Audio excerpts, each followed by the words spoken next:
Christopher Saunders, and this is the Connecticut Sports Talent Show where we talk all things talents in Connecticut. On today's show, I'm pleased to have a sophomore guard from the Platt boys basketball program. His name, Anthony Nimani. Anthony, thanks so much for being able to come on, man. Yeah, thank you. First and foremost, before we get down to anything as far as with yourself and the program and, your time as far as this year is concerned as well, how's everything with you and your family? Everything's good. We're just staying inside, just keeping our distance from everybody, and just everything's going good.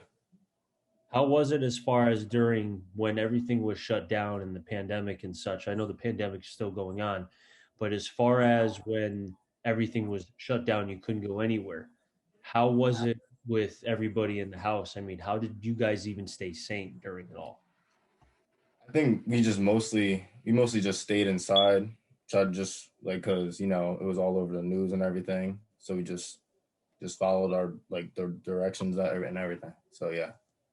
That's good to hear, man. Hopefully everyone stays healthy and such for the remainder and for the foreseeable future.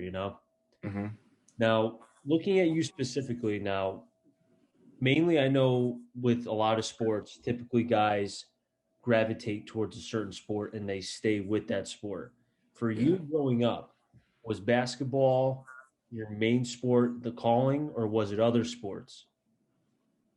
Yeah, basketball was. I mean, I had like a little football. I never played football, but I was like kind of into it. But then basketball was just the main sport ever since I was like 4 years old. So when did you start to say, okay, football, time to go. Basketball, you're my main sport now. When I first just played in a regular league, it hmm just came to me. Really? Okay. Interesting. Now, looking at specifically the game of basketball and how for certain players, when they start, it just comes natural. For you, when you first started playing, did it come natural or was it something where you really, I mean, not to say that you don't work in general on your game, but was it something where it kind of you picked up on it quickly? Um, I'll say yeah, I did pick on it quickly because ever since I was just shooting, it just felt good, so I just chose to work on my game every year. Just Uh, work hard, try to get myself better, and I just love the game.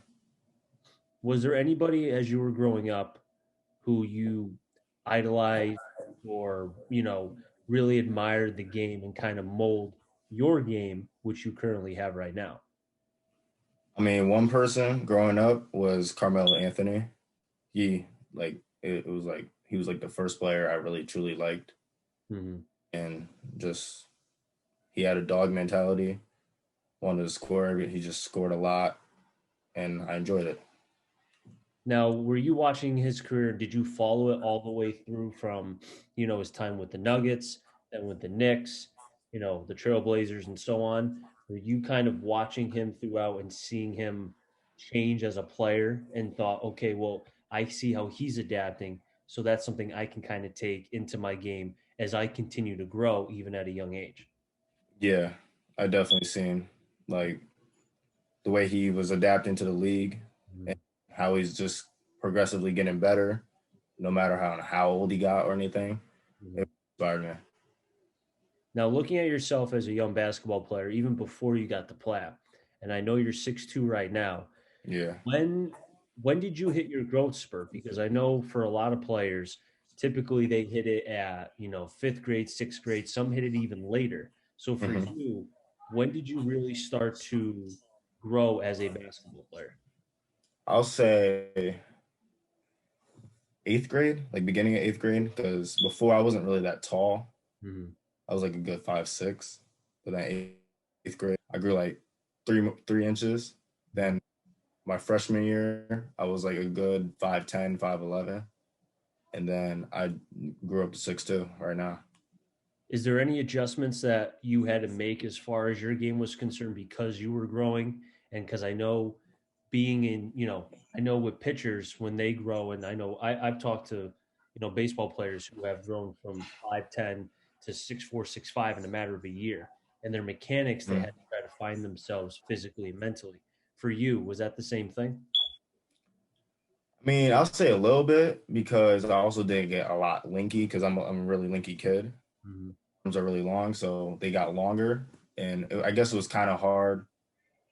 I mean, it wasn't that hard now, really, because it just wasn't. It just wasn't because I just worked on my game every day.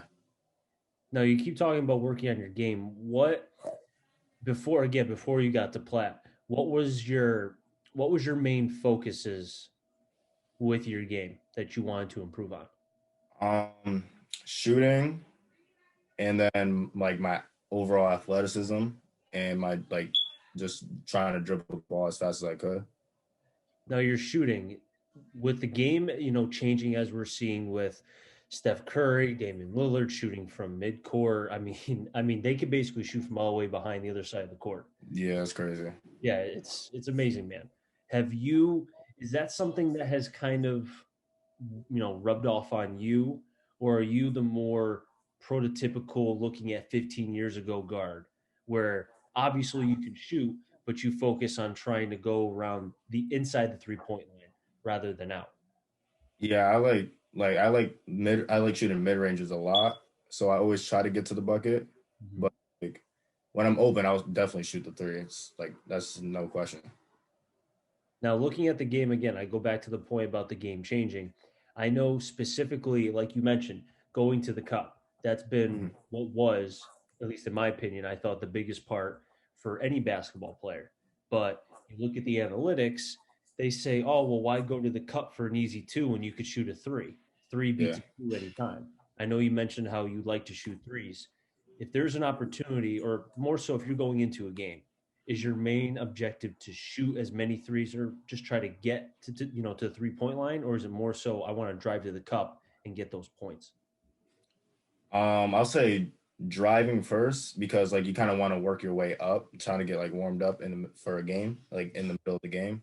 So I'll just try to go to the hoop as like as much as possible. Then just the threes will just come mid game. As you're playing in the game too, I would think almost going to the cup early, scoring some easy points, even if it's in the low post. I feel like that kind of gets your confidence up, which then allows you to say, okay, I'm feeling good here. Let me extend it a couple more feet and just keep going back until you get to that 3-point line, right? Yeah, yeah. Interesting. Okay. Now, going into Platt your freshman year, did you know, or I'm sure you read the paper or you talked to people about, hey, about the program and such. What did you hmm know about it going into your freshman year? Um, I really didn't know much because I was young, yeah, and I had a lot on my mind about basketball, all that. But I did know like previous years they weren't as good as like other teams, but that didn't really like phase me or anything. I still wanted to at least try to contribute, make it a winning team. Now, were you on the varsity level your freshman year? Yeah. How was that?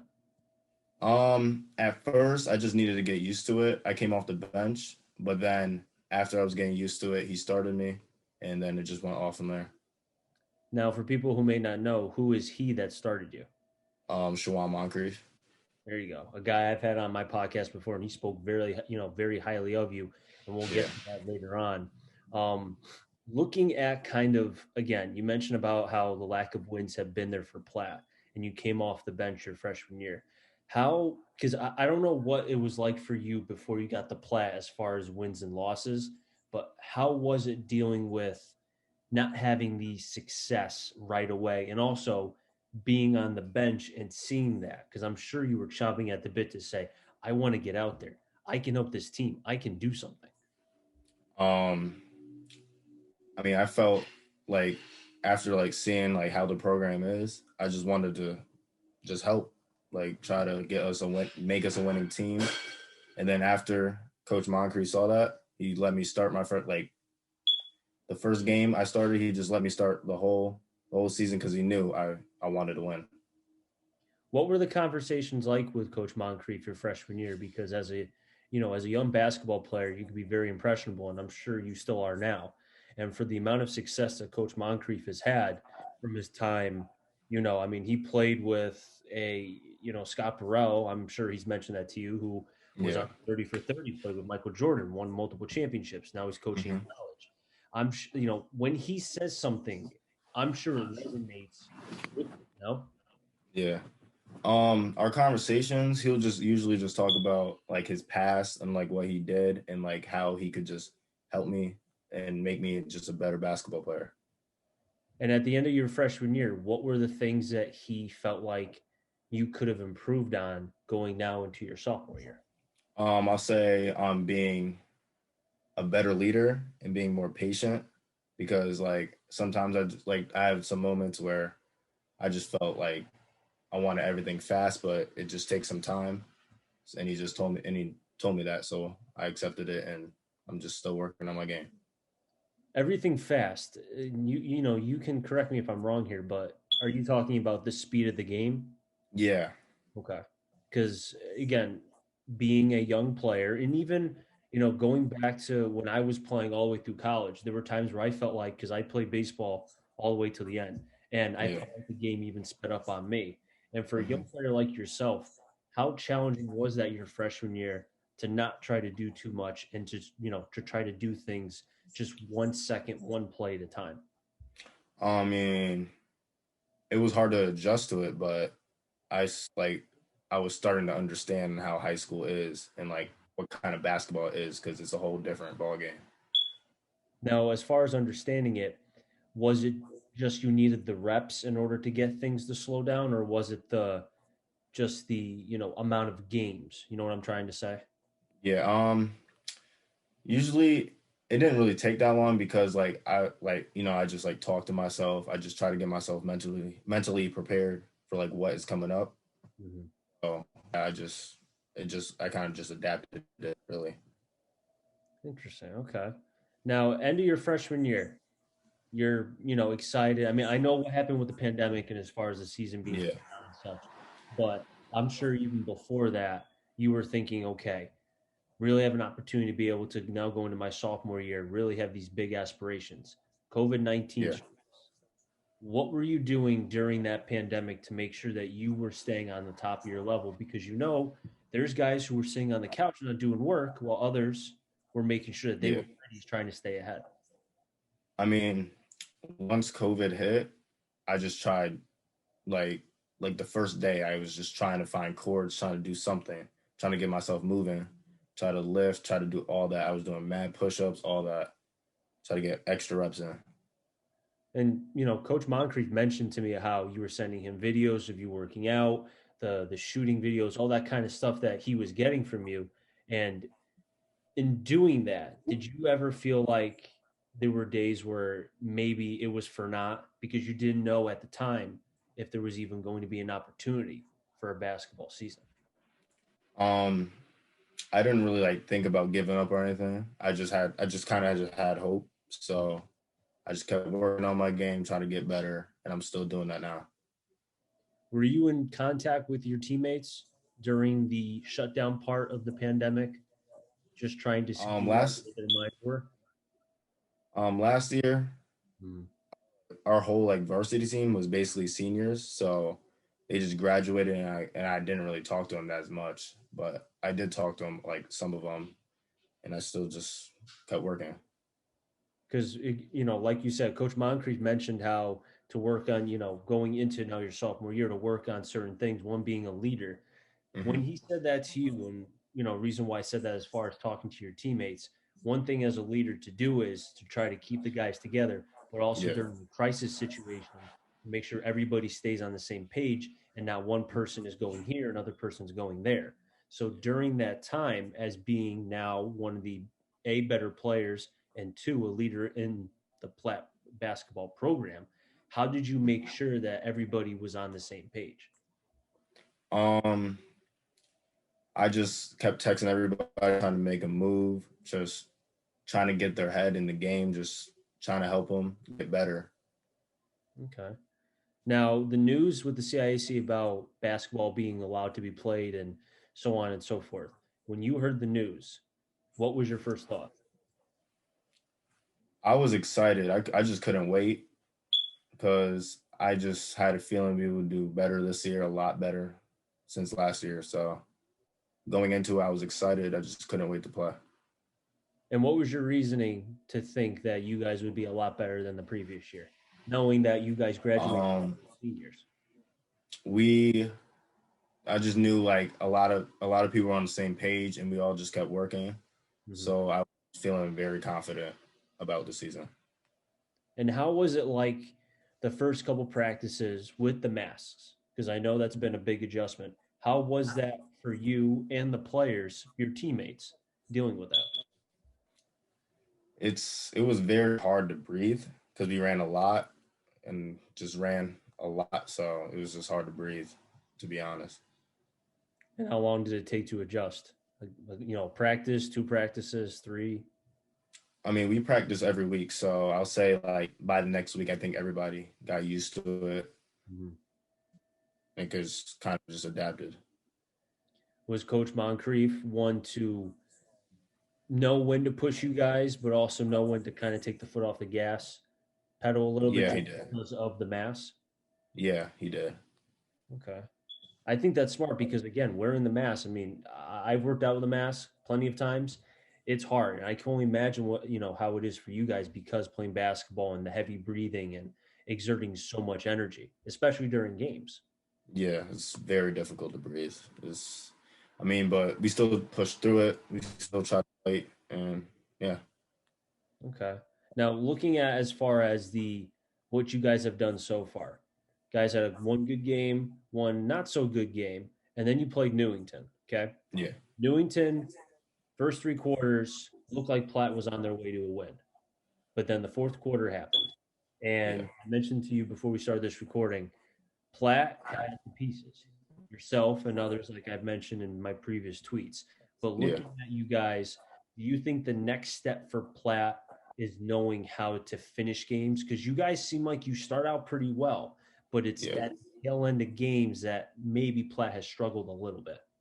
Yeah, it's definitely that because I was like, I even got like interviewed after the game. I said we just had to just put our foot on the gas, can't give up, can't just go like up by like 20 and just give it up like that. So I just try my best, really. Is there a point though, looking at, like you mentioned, how you're up by 20 points and you just have to keep the foot on the gas. You can't let up. Do you Yeah, think there's going to, because you can only do so much.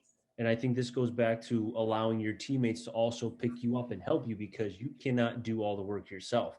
You, hmm again, to go back to the youth side, that maybe going through an experience like that will help yourself, but also your teammates as well as you continue this path forward. I mean, yeah, I think it would help because like trying to like pick up my teammates and like they're just feeling down, just try to tell them let's just keep going, just keep trying to beat this team that we have in front of us. I don't know if you watched the interview that I had with Coach Moncrief, but when he mentioned how he spoke very glowingly of you as far as being a piece, a key cog for when Platt, and was very, very adamant about when Platt is going to be back on the winning ways again. And I'm sure, I don't know if he's mentioned it to you in person, but like I said, if you watch the interview, or even when I just said this now, when you Yeah. hear something like that from Coach Moncrief, what is your reaction to that? I do feel good, but I also just don't want to like let up or anything. I just want to keep just playing myself. I don't care what like anybody says about me or anything. So I just keep going no matter So no what. matter if it's a positive or a negative, if it's a Yeah. negative, then you really don't care. But if No, it's a I really don't. I just keep pushing. but even if it's a positive, I'm sure you're grateful of that. Yeah, I'm grateful for it, but it's still I just play my same game. I still do strictly business. Just try to get it done. Is that something you've had even going back to when you were younger? Is that something that your parents have kind of had, raised you Yeah. up for? What is that Yeah. exactly? Like just being a dog really, just trying to get everything done. Just trying to do your best and just show that you could compete with anybody. So kind of like the mama mentality a little bit. Yeah. Kind of like that. Yeah. I'm surprised you didn't say that he was someone you looked up to. Carmelo kind of threw me for a loop a little bit. I mean, yeah, but like Carmelo was the first person I watched playing, like growing up. So he was like Okay. that person. But then I just started watching other basketball players and how they developed. And yeah. Is there anybody else in the game, in the NBA or even college that you watched? I know Carmelo's still, playing. Yeah, I watched Carmelo, Mhm. some college players, like let me think. Like Jalen Suggs, he like his worth ethic was a lot. He kept working on his game, got better over time, and now he's at Gonzaga and they're just doing their thing.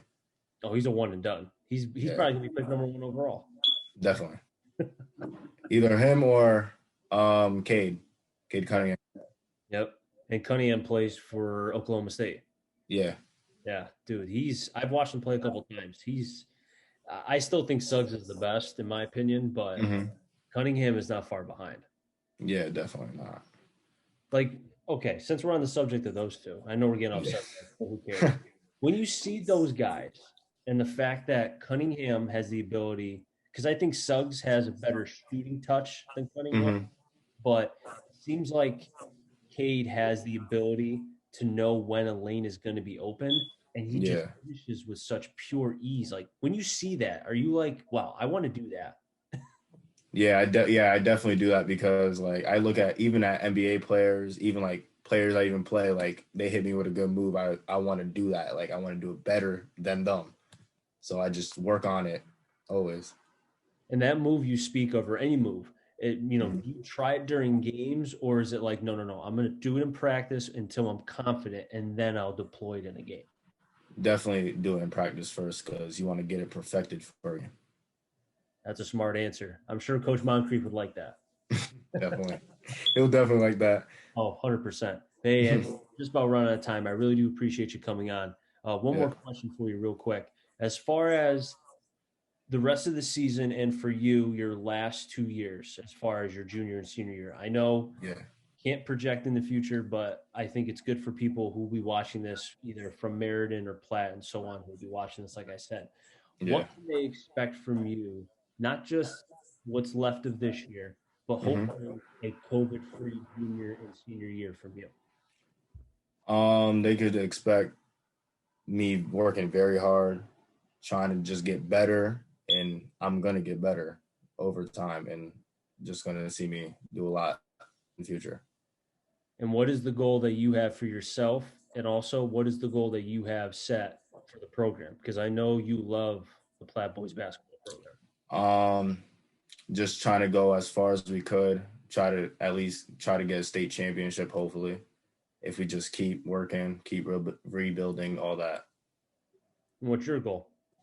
My goal is just to make it to the pros. Not okay. That's happy to hear that. Now, as far as for Platt, But what is your specific goal? I want to hit a thousand points, and I want to get at least 500 rebounds for my high school career. Well, I don't have either totals in front of me, so I apologize. But I think from what I've seen from the Platt basketball Twitter handle, I think you're well on your way, man. Seriously. Yeah. But hey, Anthony, thanks so much for being able to come on. I really do appreciate it, and I wish you nothing but the best of luck the rest of the way. Thank you. No problem. I wrap things up in the Connecticut Sports Talent Show. So until next time, stay safe. Remember, C2 stands for Connecticut Talent. I'm on a journey to find them all. Enjoy the rest of your day, everybody.